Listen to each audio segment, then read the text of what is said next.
This is Community Theater in Middletown, and I'm Ed Strother, and today I'm talking with Fred Femyer.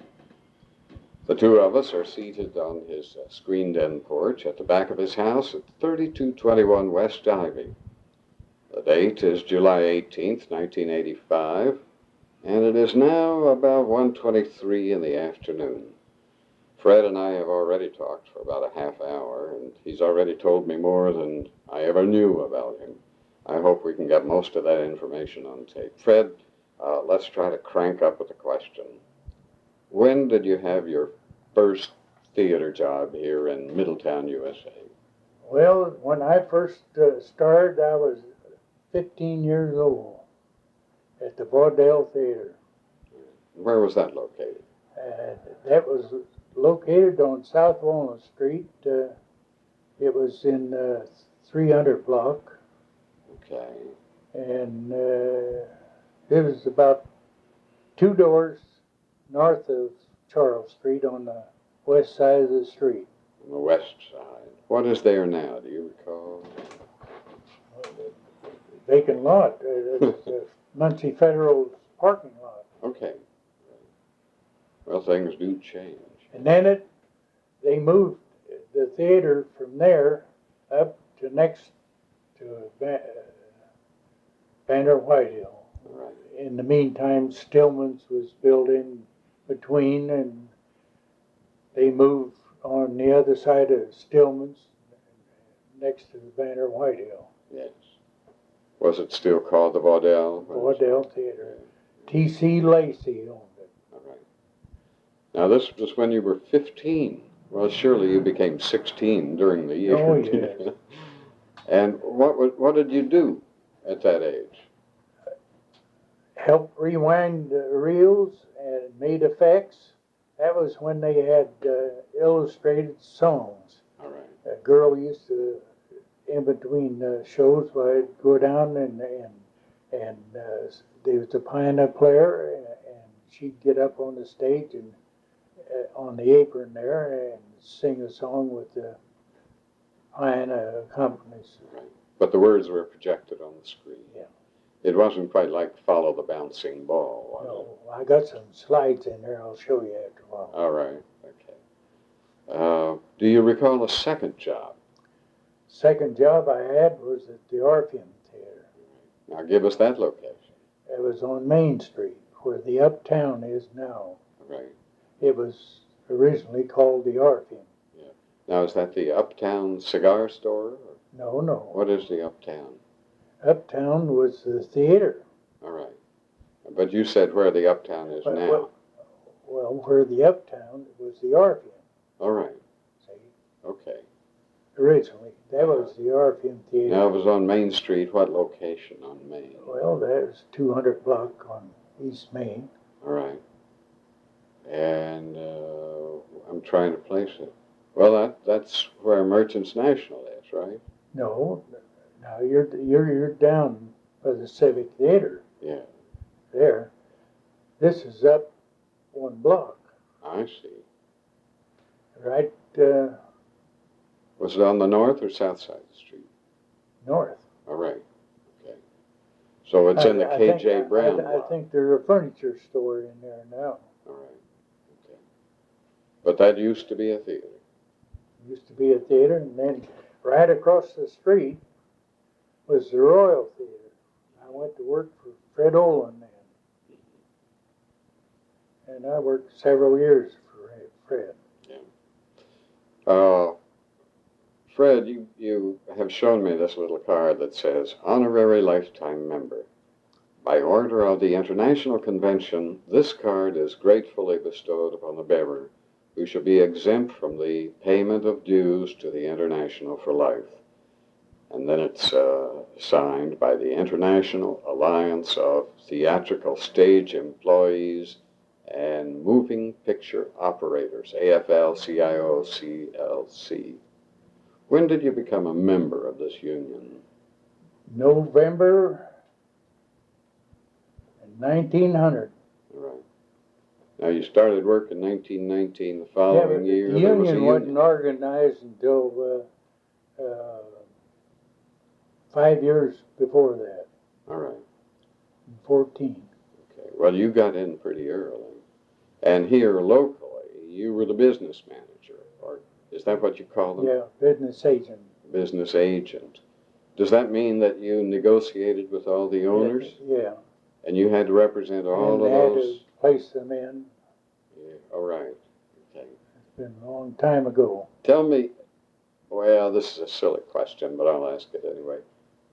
When you think of those early days, say 1919, 1920, and you think of the days of today, what are the essential differences in what an operator might do?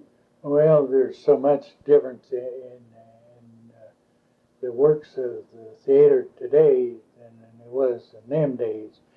Now, I can recall when Mr. Lacey would sit in the box office and sell tickets. They had a Victrola, one of them there, round disc Victrola, and a horn out the top of the box office. The old Edison, was it? And they'd run that to draw attention. And was this cranked by hand, or did you use electricity at that time? Cranked by hand. All right. Oh, them was the good old days. Well, that's when you sold tickets. Now, when you ran a picture, what were the big differences? Well, the big difference, we didn't have motors, and there was no sound, and you had to crank them. Everything was done with arc lights, carbon. So it was still electric, but you had a shot of carbon that was charged to an opposite charge. Yeah. And you got a spark out of that. Off of a rheostat. All right. And, well, around 40 amps. Yeah. Something like that. Do you recall the first movie you ever projected? Oh, God. It had to be a silent. If Yeah. it's in 1919 or 1920. I Do you recall the first talkie you ever projected? Al Jolson Al was at the Strand Theater. at the Strand. And was that a big sensation? You have a my full Lord, house? you stood out around the corner on Walnut Street waiting to get in. Yeah. That was a big thing. And I remember one time, this was in silent days, they had Birth of a Nation at the Weiser Grand. All right. That was a traveling picture. And they had kettle drums, so it was 4 foot square. They'd have one, two, there was 3 of them. 2 on the east side of the stage and 1 on the west side. And they had lights up there when they wanted you to hit these kettle drums to go with the picture. Yeah. Well, who was responsible for locating? They had a cue man with it. Right. But were the players local people? No, this was a picture. That traveled with Dorothy Gish. She was in the picture. Yeah. That was a big picture in them days. Oh, yes, I know. But what I'm getting at is who could be responsible for playing those drums? Well, the stagehands. All right.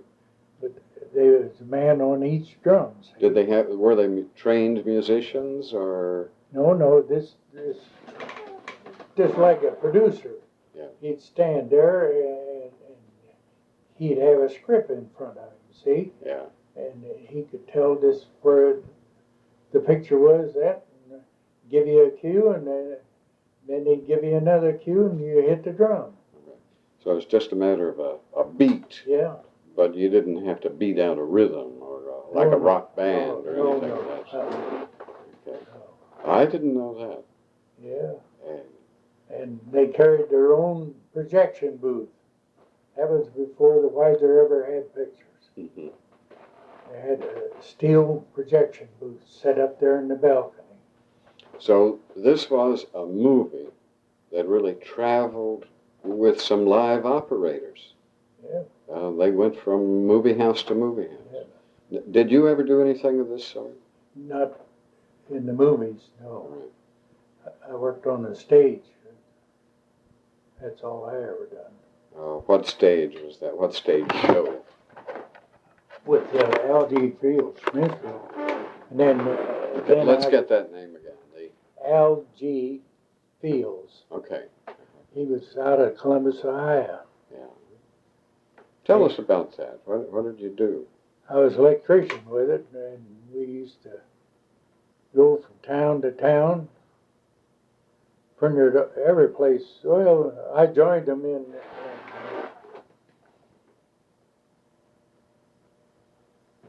Sharon, Pennsylvania. Uh-huh. I was working at the Columbia Theater, and I knew this carpenter on the show, and he called me that the electrician had quit, and if I wanted the job, why, it was mine. If I wanted to join. Wanted to sign up. Where did you go? How far away from Sharon, Pennsylvania did you go? Oh, we went up in New York and then all through the South. My Lord, we played. Did you get as far south as New Orleans? Played a week in New Orleans. It was a theater in the Arcade. I don't know whether it's still there or not. Yeah. Well, if you played down there, you had to get up into places in Alabama. Alabama, Memphis. Memphis, yeah. We was playing Chattanooga, Tennessee. Yeah. And Buzz and Honey Gal used to have a tab show here at the Old Star. Yes. And give us that name. Give us that name again. Buzz and Honey Gal. Honey Gal. All right. Buzz and Honey Gal. And Gene Cobb was Honey Gal. Uh-huh. Him and his wife Hazel was in this here restaurant. And we got through loading the car, and we stopped up to get a cup of coffee. And we sat there, and I missed the car. I had to get a cab to get into the town next to join the show. Yeah. Sat there and talked. It must have been 5 o'clock in the morning. How old were you at that time, Fred? I was 26. Just a kid? But it had to be a good life for you. It was a good life. I wouldn't want to do it again. No. Once is enough. Once around. That's good. Well, where did you end the show? If you got to Chattanooga and you got to Memphis? Zanesville, Ohio. Saintsville? Zanesville. I don't know. Zanesville. Where? Oh, yeah. Of course I know where Zanesville is. And, we closed there. And I got stuck for 3 weeks' work. Meaning you didn't get paid for 3 weeks? Well, I don't suppose that's not an unheard of thing. No. Other people have experienced that. But nowadays, nobody would put up with it. That's right. They got the answers for all of that now. Yeah. Yeah. I've heard you also explain the number of theaters that were around in Muncie. Can you give us a list of the theaters that you've worked in, Fred? The ones that I worked in? Yeah. Printed all of them. I bet that's true. Yeah. Yeah. The Orpheum, the Royal, the Star, the Strand, the Weiser, the Lyric, the Crystal, Vaudeville, Liberty, Gaiety, and I worked at the Coliseum Airdome. Tell us where that was. That was on Adams Street between Walnut and High. Adams, between Walnut and High. All right. East. Yes, on the east side. And the Lyric Airdome was... No, wait a minute. You don't mean on the east side. You mean on the south side? On the east of Walnut. All right. West of Walnut. West of Walnut. But it was on the north side. South side. South, well. See, back of Banner Whitehill. Okay. That was the Coliseum. You know the city better than I do. I can't recall these, I can't bring up the names of these streets as quickly as you do. But you did work in about all of them. Is there any theater you didn't work in, to the best of your knowledge? You hit them all, sooner or later. I've hit them all. Okay. Now, somewhere along in here, I know that you worked with Muncie Civic Theatre. I worked at the Rivoli close to 48 years. That's a long tenure. Long tenure. And I know you saw the history of movie making in that process. I'll show you one of these days a picture when I got that card out to the Holiday Inn. Yes. But I'd already been a 50-year member 3 years ahead of that. But they had the international president down here to present the card. Yeah. That's quite a tribute. Oh, yeah. You spend 48 years with an organization, and then you're due for some honors. And the first manager of the Rivoli was a fellow by the name of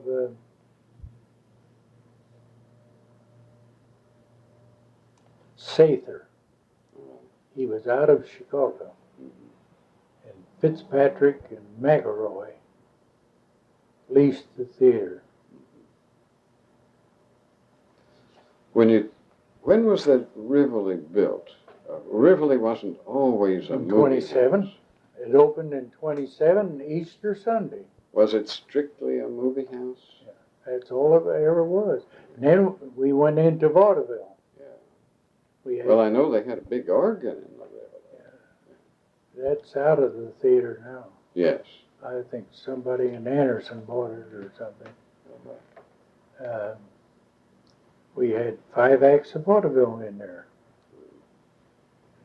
You'd have a feature picture and a newsreel and maybe a cartoon. Yeah. Well, that was the biggest theater in town, wasn't it? No, Weiser. Well, the Weiser Grand, I suppose, was a little bigger. But that was a legitimate theater. Yeah, that's the way it started out. Yeah. Then they went into movies. Yeah. Well, that's where the money was. Oh, yeah. Yeah. See, the road shows was very few then. See where right across the street from where the Rivoli is now was Dr. Bunch's office. He had an office there on the northwest corner. Yes. Of Mulberry Street, right back of the Weiser Grand. Yeah. And we, when the road show would come in, we'd have crates all along Mulberry Street. But they carried their own furniture and everything. Yes, I remember. Well, Fred, I know you got started with Civic Theatre somewhere in the 50s.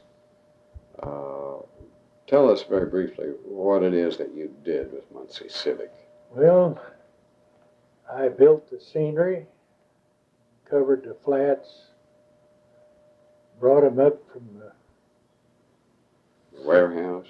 Well, we didn't have no warehouse then. That's right. Yeah. We just built them down there at the temple. Mm-hmm. They used to give us an awful rough time, say you'd have to be out a certain time and everything. Yeah. But that's when I started. And then they built the warehouse.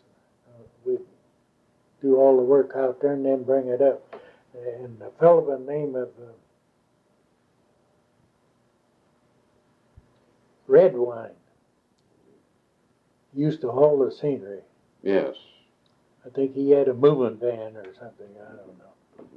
But he used to go out to the warehouse. We'd say, pick us up at 7:30, 8 o'clock in the morning and bring it up to Temple. Yeah. You don't by any chance recall the first show you ever worked on for Civic, do you? Oh, God. No.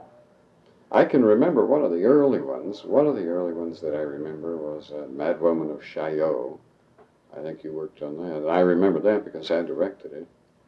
And I think Helen Myers was the producer of that. And bringing up Helen's name makes me think, who are the people that you remember working with most closely? Well, there have been a lot of them. Yes. There's Helen, Ruthie, Helen Schilling, Van Tam, Right. and Charles and Dick Senna. what was that there fellow that worked at the gas office? Oh, Big, tall, black-haired fellow. I know who you mean, but I can't recall his name. Him and his wife, and there was a heavy-set gal that used to help Ruthie. Yeah. I think she got married just before I quit up there and went to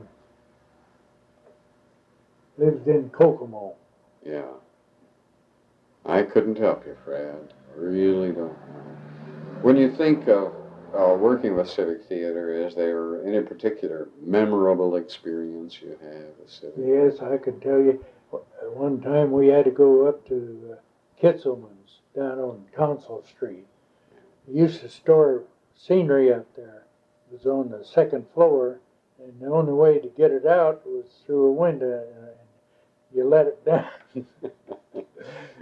Let it down as far as you could reach, and then the other party would grab it and let it on to the floor. Yeah. Oh, God. Well, that's one of the problems with amateur theatricals, and things just don't run smoothly. Oh, you no. know. It's got to be a hard time. When was? Do you recall the last show you worked with? I thought I had when you called me, I thought I had A playbill. yeah, but I didn't have. I was going to look it up. I got a letter from, I don't know who he is now. Fred has just shown me a letter from June Beatty, secretary of the board of directors of Muncie Civic. And this letter acknowledges the fact that Fred had to resign as technical director because of the illness of his wife. But the letter also concludes, I'm sure you know you will be welcome to come back to your job and be a part of Civic, or visit any time you can or choose to. With warm regards, the board of directors. And that's a very nice thank you note, I think, Yes, as well as a note of sympathy and condolence. Well, is there anything else that we really ought to talk about, Fred? Well, let's see. Well, you say that when the Weiser closed, we got the dimmers and put them in the Civic Theater. All right. And that was about all that we could salvage out of the Weiser Grand, because the fellow that was the head of it, he wouldn't let us have any scenery. He burned it. Oh. Well, that was a marvelous old theater. Oh, yeah. It was a grand place. I got about all I got out of there was the dimmers and some pins for the pin rail. Yes. And those pins are probably still at Civic. Oh, yeah, they'll still be there. And that had to be, what, 24, 25 years ago now. Oh, yeah. So they're very old pins. Well, let me take a minute here to sign off on the tape, Fred. This is Ed Strother, and I've been talking with Fred Femyer, who's been a very devoted technical director of Muncie Civic Theatre, as well as a business manager of the Projectionists Association here in Muncie. And the date is July 18th, 1985.